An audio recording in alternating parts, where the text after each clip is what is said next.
अगली खबर बिहार के जनपद सुपौल से आ रही है। आपको बता दें कि सुपौल जिला के त्रिवेणीगंज अनुमंडलीय मुख्यालय अंतर्गत छातापुर प्रखंड क्षेत्र के बलुआ पंचायत वार्ड नंबर 4 स्थित आवास परिसर में बिहार का गौरव पूर्व केंद्रीय रेल मंत्री ललित नारायण मिश्र का वरिष्ठ अधिकारी एवं मंत्री के द्वारा हर वर्ष की भांति 48वां पुण्यतिथि मनाने का है। पूर्व केंद्रीय रेल मंत्री ललित नारायण मिश्र के समाधि पर सभी अधिकारी एवं मंत्री जी सहित गणमान्य व्यक्तियों ने फूलमाला अर्पण करते हुए दीप प्रज्वलित कर संबोधन शुरू किया। बिहार का गौरव पूर्व केंद्रीय रेल मंत्री ललित नारायण मिश्र जी की रहस्यमय तरीके से मौत हुई थी, जो आज तक रहस्यमय बना हुआ है। आज 48वां पुण्यतिथि मनाई जा रही है, लेकिन आज तक इस रहस्यमय मौत से पर्दा नहीं उठ सका कि इनकी मृत्यु में किसका हाथ था, क्योंकि उनकी मृत्यु हुई थी। जो देश के लिए बड़ा सवाल खड़ा है। बिहार का गौरव पूर्व रेल मंत्री ललित नारायण मिश्र का यही नारा था, मैं रहूं या न रहूं, बिहार आगे बढ़ के रहेगा। डीएम महेंद्र कुमार ने बताया कि मंत्री जी के देश में कई पदों पर रहे, कई जगहों पर बड़े बड़े कार्य भी किए। मैथिली भाषा को राष्ट्र में लाने का बड़ा योगदान रहा। बिहार में रेल लाइन लाने का सबसे बड़ा योगदान उनका रहा। वहीं पुण्यतिथि पर परेड सहित सलामी भी दी गई। बिहार का गौरव केंद्रीय रेल मंत्री ललित नारायण मिश्र के 48वें पुण्यतिथि पर छातापुर विधायक सह बिहार के वन पर्यावरण मंत्री नीरज कुमार उर्फ Bablu Singh, DM Mahendra Kumar, SP D Amresh, Triveniganj SDM SZ Hasan, SDPO Ganpati Thakur, अन्य कई अधिकारी सहित गणमान्य व्यक्ति सैकड़ों की संख्या में शामिल हुए। देखिए एक रिपोर्ट हमारे संवाददाता बलराम कुमार के साथ। तथा सभी मंच पर उपस्थित पदाधिकारीगण, इस कार्यक्रम में सम्मानित बुजुर्गों, नौजवान साथियों, किसान मजदूर भाइयों, तमाम जनप्रतिनिधिगण एवं सभी मीडिया के साथीगण, सर्वप्रथम आज हम ललित बाबू के इस पुण्यतिथि पर उन्हें श्रद्धासुमन अर्पित करते हैं। साथ ही कहना चाहते हैं कि ललित बाबू का जो नाम था, जो उनका कृति था, हम समझते हैं कि उन्हीं के गांव में इसे बताने की आवश्यकता नहीं है। ललित बाबू के बारे में बताना सूर्य को दिया दिखाने के समान, क्योंकि ललित बाबू जिस हस्ती का नाम था वो एक साधारण मानव नहीं थे, वो एक महामानव के रूप में थे। और जो उनका काम हुआ है, हम समझते हैं कि पूरे देश में, सिर्फ बलुआ और बिहार की बात हम नहीं करते हैं, पूरे देश में जो भी उन्हें काम का जिम्मा मिला, केंद्रीय मंत्री के रूप में, सांसद के रूप में, राज्यसभा सांसद के रूप में, बखूबी उन्होंने काफी कर्मठता से उसे आगे बढ़ाने का काम किया। जिस भी क्षेत्र में उन्हें मौका मिला काम करने का, उसमें उन्होंने कीर्तिमान स्थापित किया। और खास करके जब हम लोग बात करें मिथिला की, तो मिथिला की आन बान शान जो भी कहें, हम समझते हैं वो पूरा कम होगा, क्योंकि ललित बाबू के जगह को भरना हम समझते हैं कि बहुत ही कठिन हो रहा है। कोई दूसरा व्यक्ति नजर नहीं आ रहा है कि जो ललित बाबू के जगह को ले पाए। जिस तरह से उन्होंने विकास का काम किया, जिस तरह से उनका काम का रफ्तार चल रहा था, और जो उनके दिल की भावना थी, जिस तरह से उन्होंने कहा करते थे कि मैं बिहारी हूँ और बिहार हमारा है, और उस हिसाब से जो बिहार के लिए उन्होंने काम किया, काफी सराहनीय काम है। और आप देख रहे हैं सभी पूर्व के वक्ता ने बोला भी, और सामने मंदिर के ऊपर लिखा हुआ भी, मैं रहूं या ना रहूं, बिहार आगे बढ़ते रहेगा। इस बात में हम समझते हैं बहुत बड़ी बात छुपी हुई, क्योंकि वो जानते थे, कहीं न कहीं उन्हें एहसास हो गया था कि मेरी हत्या हो जाएगी, और इसलिए हत्या से पूर्व उन्होंने ये बात कहा। ये बात उन्होंने क्यों कहा, क्यों उन्हें ऐसा लगा कि मैं रहूं न रहूं, बिहार आगे बढ़ेगा? तो इस बात पे बहुत बड़ा प्रश्न चिन्ह खड़ा होता है, क्योंकि जिस समय उनकी हत्या हुई, वो भारत सरकार के रेल मंत्री थे। एक साधारण कोई जनप्रतिनिधि होता है, अगर उसे कोई झटका लगता है, कोई खरोच लगता है, कोई उनके साथ घटना घटती है, एक बड़ा इशू होता है, अखबार के लिए, सरकार के लिए बड़ा इशू होता है। और भारत सरकार का कोई केंद्रीय मंत्री, रेल मंत्री की हत्या हो जाए और बम से उन्हें उड़ा दिया जाए, ये पूरे देश नहीं पूरे दुनिया के लिए बड़ी खबर थी। और इतने बड़े खबर के बावजूद भी आज 39 साल लगभग उस सरकार की हुई जिस सरकार में वो केंद्र में मंत्री थे, लेकिन कोई जांच रिपोर्ट नहीं आ पाया। इससे बड़ा दुर्भाग्य इस देश के लिए कोई नहीं हो सकता है। ये हमारे लिए, ये पूरे देश के लिए दुर्भाग्य की बात थी कि अभी तक उनका कोई सही से जांच रिपोर्ट नहीं आ पाया। भाई संजय झा भी बता रहे थे कि माइक पर ही सही नहीं आ पाए, तो उन्होंने मोबाइल पे ही बताया, हमें भी बताया कि मैं मोबाइल पे संबोधन कर दूंगा और मोबाइल पे मैं ये बात जरूर कहूंगा। तो वो भी यही बात कह रहे थे कि 39 साल जिस सरकार में मंत्री रहे, उस सरकार में घटना घटी, कोई इसका जांच रिपोर्ट नहीं आया। ये दुर्भाग्य है। मधुर जो भी उनका कीर्ति रहा है, हम समझते हैं कि निश्चित रूप से जो भी उनके मन की इच्छा थी, जो उनकी भावना थी कि बिहार आगे बढ़े, मैं रहूं न रहूं बिहार आगे बढ़े, तो मैं ये मानता हूं कि उनके सपने को साकार करने के लिए हमारी सरकार, एनडीए की सरकार और माननीय प्रधानमंत्री जी नरेंद्र मोदी जी उनके सारे सपने को आगे बढ़ाने में लगी हुई है। चाहे उनका सपना था ये इलाका पूरा डेवलप करे, ये 4 लेन की सड़क हो या कोसी पे बाढ़ की समस्या का समाधान हो या रेलवे का काम हो। आप देख रहे हैं कि 2008 में जो रेलवे उनका बना उन्हें डिपिट किया जा रहा है, और इसके अलावा भी जो भी रेल लाइन उनके मन में था उसे आगे बढ़ाने का काम चल रहा है। आप देख रहे हैं कि सुपौल से गलगलिया वो उनके मन की इच्छा थी इस इलाके में पूरा रेल का जाल बिछे। पूरा रेल का जाल बिछाने के लिए हमारी सरकार तत्पर है और वो काम कर रही है इस पे। और इसके अलावा उनके मन में रहता था हमेशा कि जो हमारे देश के, जो हमारे राज्य के किसान भाई हैं, उन्हें आगे बढ़ाया जाए, उनके सुख सुविधा का ख्याल किया जाए और उन्हें जो कृषि में जरूरत होती है उन चीजों को कराया जाए। और किसानों के समस्या को ध्यान में रखते हुए माननीय प्रधानमंत्री जी ने पूरे किसानों को बिजली देने का काम किया, पूरे किसानों को हर तरह की सुख सुविधा देने की काम किया है। और अभी इसी साल में 1 जनवरी को पूरे देश में 10,000 किसानों के बीच 20,000 करोड़ रुपया भेजने का काम किया। ये किसानों के लिए सबसे बड़ा काम हुआ है अभी के समय में साथियों। और जो भी किसान भाई हैं उनके सारे समस्या का समाधान करने का माननीय मोदी जी और माननीय मुख्यमंत्री नीतीश कुमार जी लगातार प्रयासरत हैं कि किसान भाई के सारे समस्याओं का समाधान करते हुए ललित बाबू के सपना को पूरा किया जाए, ये हमारी सरकार कर रही है।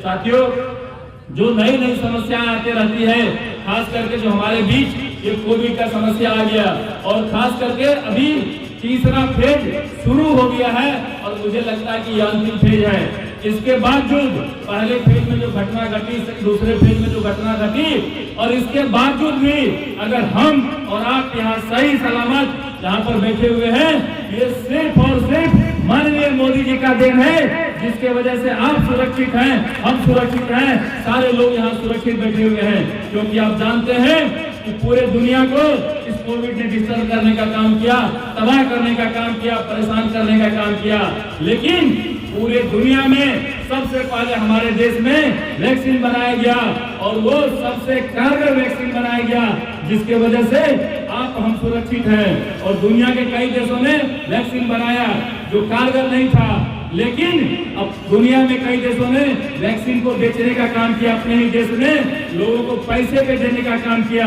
लेकिन हमारा देश हिंदुस्तान तो दुनिया का हम समझते हैं कि सेकेंड लार्जेस्ट देश है, दुनिया का दूसरा सबसे बड़ा देश है, और पूरे आबादी को फ्री में वैक्सीन देने का काम किया। और मुझे लगता है कि 100 करोड़ से ऊपर लोगों को फ्री में वैक्सीन देने का काम किया।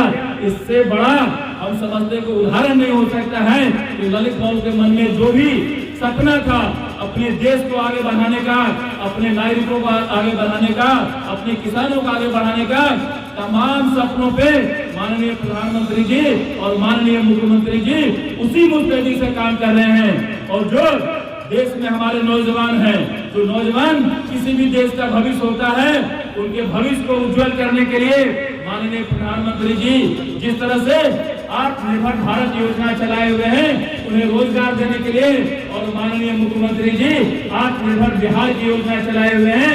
हम आग्रह करते हैं यहाँ पर नौजवानों से, ताकि हमारे जो बिहार के मंत्री हैं, उद्योग मंत्री हैं, वो भी इसी जिले से हैं, सैयद शाहनवाज हुसैन साहब लगातार प्रयासरत हैं कि हमारे राज्य के सभी नौजवानों को रोजगार से जोड़ा जाए। और हमारे सरकार ने जो घोषणा की थी कि हम लोग रोजगार देंगे, तो माननीय प्रधानमंत्री जी का योजना और माननीय मुख्यमंत्री जी के योजना से आप जुड़े।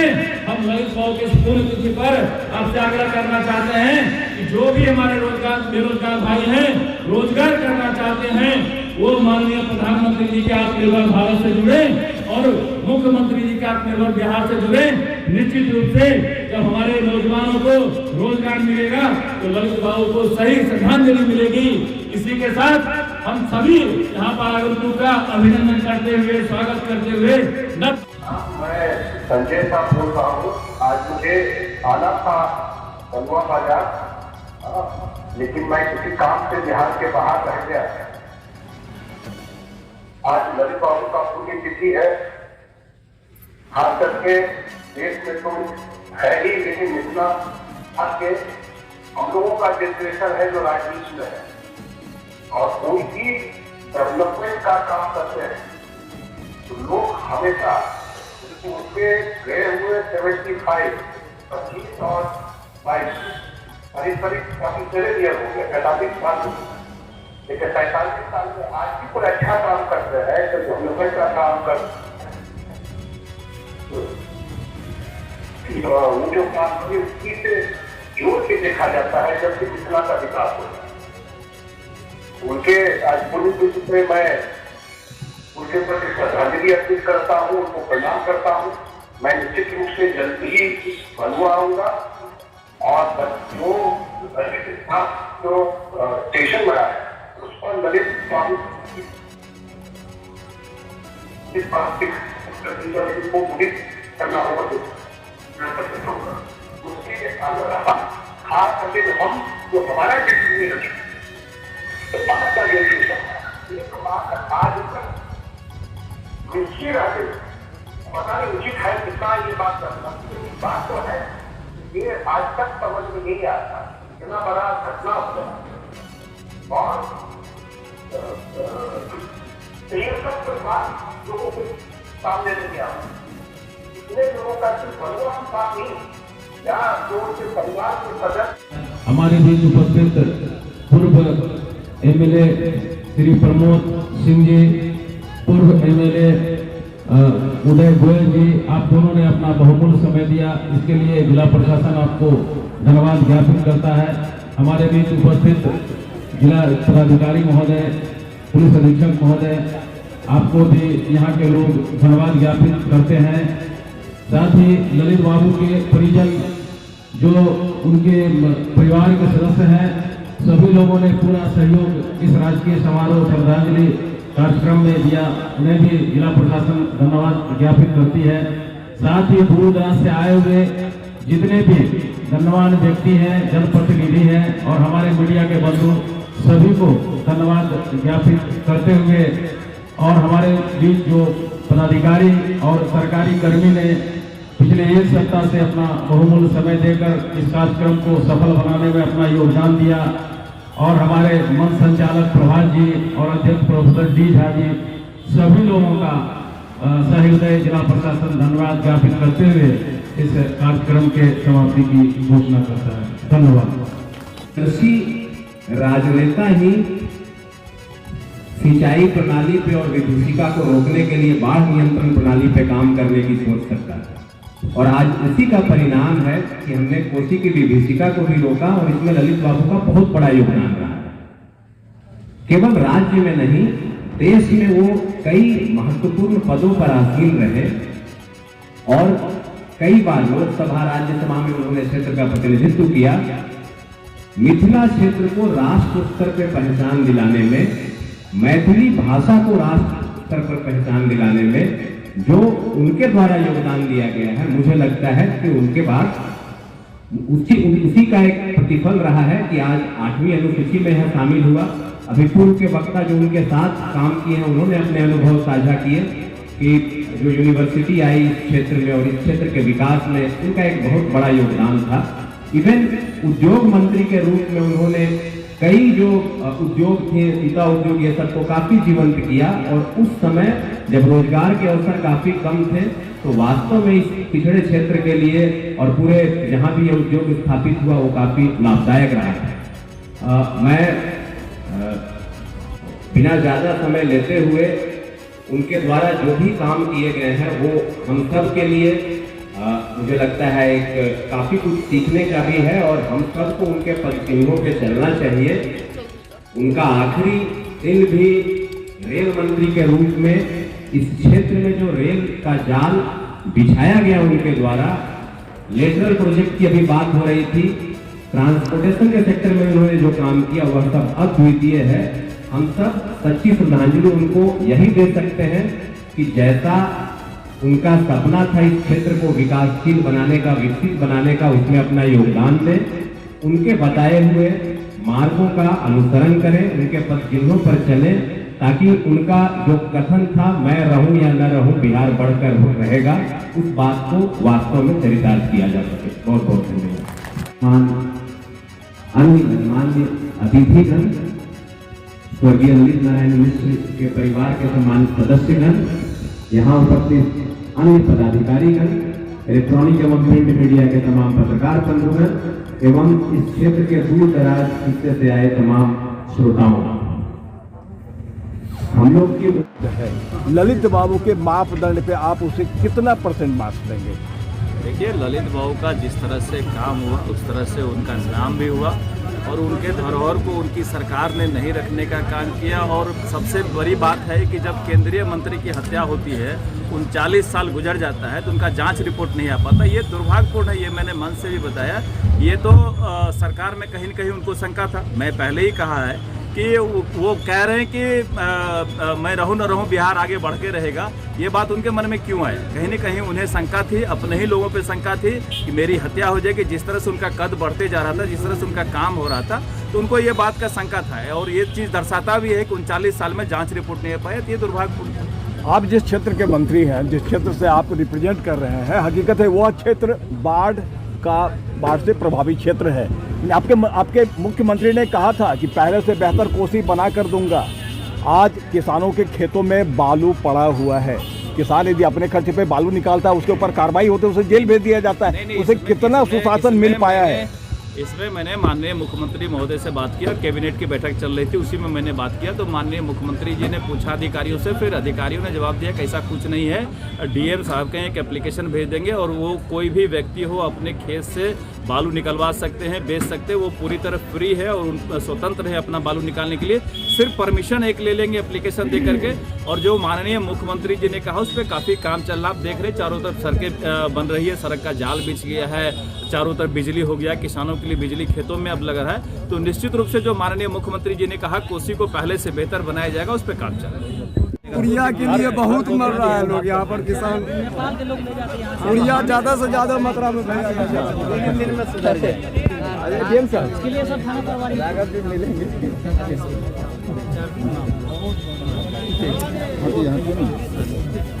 स्वागत किया गया। अब कार्यक्रम को बढ़ाते हुए हम लोगों के अभिभावक श्री शालिग्राम पांडे जी ललित बाबू के बारे में अपना भाषण देंगे।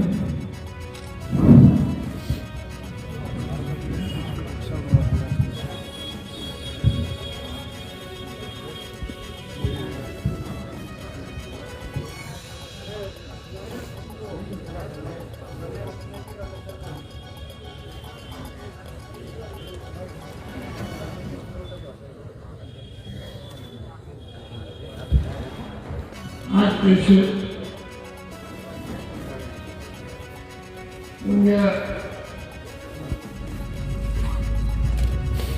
ओम नमः शंकराय तमय भवाय नमः शंकराय तमयस्कराय नमः शिवाय शिवधराय च ओम त्र्यंबकं जगामहे सुगंधिं पुष्टिवर्धनम् उर्वारुकमिव बन्धनं दद्योरुक्षीयमामृता